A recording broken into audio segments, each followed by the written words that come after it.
Bigot, on dit souvent c'est de la violence gratuite. Mais je pense C'est vraiment gratuit? non, non, elle n'est pas gratuite, elle n'est pas C'est parce gratuite. qu'elle n'est pas adossée à de la criminalité, du trafic de stupéfiants, par exemple. Mais pour vous, c'est pas quelque chose de gratuit? Non, c'est-à-dire que c'est par élimination qu'on dit ça. Et je rejoins Najwa Al-Haïté, elle a absolument raison. Il y a un problème de balance bénéfice-risque qui ne sont pas dissuadés par le pénal et par la répression, ça c'est vrai. Mais il y a bien autre chose en réalité. C'est une appropriation de territoire. Ils se considèrent comme les dominants, les maîtres et seigneurs. Ce sont les nouveaux SS, en fait, cette petite mentalité de racaille, avec une haine raciale particulière, il faut le dire, il faut le dénoncer, une haine religieuse. L'autre, celui qui n'est pas comme eux, il n'est rien. Donc ils peuvent le tuer pour un regard et pour rien. Et ils déchargent leur frustration. Ils ont à la fois un sentiment de frustration et ils ont un sentiment de supériorité. Les deux mélangés, c'est très dangereux. Donc ce ne sont pas des fous. Pas toujours, en tout cas, et ce ne sont pas non plus, si vous voulez, des criminels, des gens qui tiennent un trafic de stupéfiants, qui ont un comportement, si vous voulez, de gangsters. Ce sont ni des gangsters, ni des déments, c'est autre chose. Et quand on dit que cette chaîne, c'est scandaleux, c'est de l'extrême droite, parce qu'on parle de ça, etc., moi, je pense que dans les livres d'histoire, les gens qui refusent de voir ce phénomène, les gens qui détournent la tête, l'histoire les jugera de manière extrêmement dure, parce qu'en effet, ce ne sont pas des faits divers. Il y a 120 attaques à l'arme blanche par jour en France, 44 000 par an en 2019. Il y avait une note du ministère de l'Intérieur sur l'augmentation de ces violences, recours à l'arme blanche. Donc c'est un phénomène de société. Ne pas en parler, c'est se retrouver complice. On revient en France, Guillaume Bigot. On vous parle ce matin de l'histoire terrible de Nicolas, laissé pour mort par 3 individus à Corbeil-Essonnes. Pourquoi? Parce qu'il leur avait simplement demandé de baisser leur musique dans un parc juste devant son appartement. C'était en 2020. Hier, ces 3 individus ont été jugés. Ils ont écopé de 8 à 14 ans de prison. Pas sûr pour autant que cela aide Nicolas à tourner la page, car sa vie à lui, elle est désormais brisée. Son frère a accepté de témoigner à notre micro. Un reportage d'Antoine Durand avec le récit de Maxime Lavandier. Il est 4h30 du matin lorsque Nicolas, excédé par des nuisances sonores, décide d'interrompre une fête sauvage organisée près de chez lui. Il s'est fait agresser, rouer de coups et poignarder.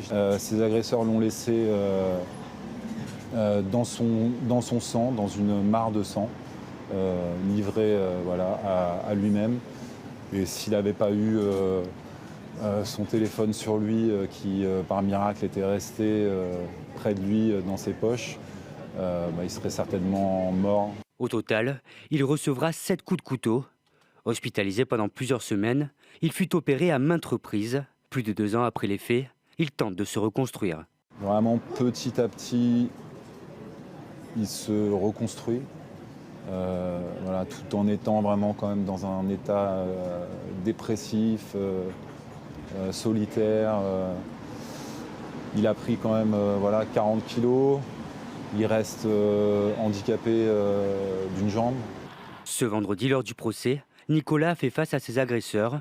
Une épreuve difficile à passer pour lui, compte tenu du discours des 3 individus. On s'est préparé à vivre quelque chose de difficile. Il s'avère que c'est encore plus difficile que ce que l'on pensait. Ils n'ont absolument rien reconnu. Ils essayent de se faire passer pour des victimes qui se sont fait agresser, ce qui n'est pas possible. Accusés de tentative de meurtre, les 3 agresseurs risquent 8 à 14 ans de prison. 40 ans, une vie brisée, il vit dans la peur, il est handicapé, il a pris 40 kilos. Ces individus sont en prison théoriquement pour 8 à 14 ans, mais je dis bien théoriquement. Oui, avec le jeu des remises de peine, avec la saturation des prisons, etc. Bon, ils vont sans doute ressortir, hélas, 3 fois hélas, sans vraiment avoir payé pour ce qu'ils ont fait. Donc il y a effectivement, parmi ces phénomènes, ces facteurs, le sentiment d'impunité. Mais je pense qu'il y a autre chose. Il y a d'abord le fait que certaines personnes, avec cette imprégnation de culture racaille, de ghettoisation, de mélange très curieux de cette culture venue du ghetto américain autour des trafics de stupéfiants, de cette violence qui règne dans certains quartiers, avec une espèce de caïda, le tout d'ailleurs un peu réislamisé. Enfin, tout ça, ça fait un cocktail très étrange. Et vous avez des gens qui se considèrent comme des seigneurs, comme maîtres et possesseurs du territoire. Ils sont installés là. Et effectivement, il ne faut pas vous aviser de leur demander de baisser le son à 4 heures du matin, de vous respecter, etc. Au contraire, vous leur refusez une cigarette, un regard de travers, vous pouvez mourir. Et là, on va dire, oui, mais vous exploitez un fait divers sordide, terrifiant. C'est vrai que c'est terrifiant ce qui est arrivé à cet homme.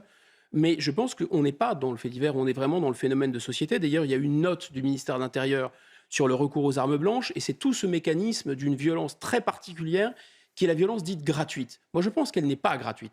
Elle signifie que certains se sont appropriés un territoire et qu'ils sont les dominants. Ils sont un peu comme si vous êtes dans une réserve naturelle et les lions sont chez eux. Donc, si vous Gratuite, approchez, ils c'est vous parce tuent. qu'elle n'est pas nécessairement adossée à un phénomène de criminalité, de trafic de drogue ou Oui. de stupéfiants. Voilà. Exactement, messieurs. Alors, gratuite en ce sens-là, mais pas gratuite dans le sens où elle est, je pense, elle est structurelle.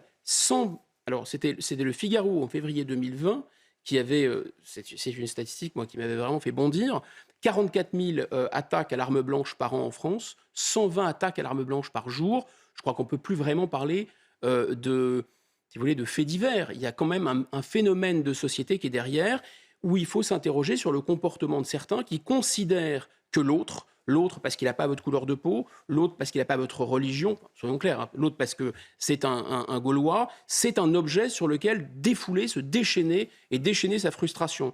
Ils étaient en plus extrêmement alcoolisés apparemment, enfin qu'importe, il y a quelque chose comme ça qui est vraiment inquiétant sur le territoire.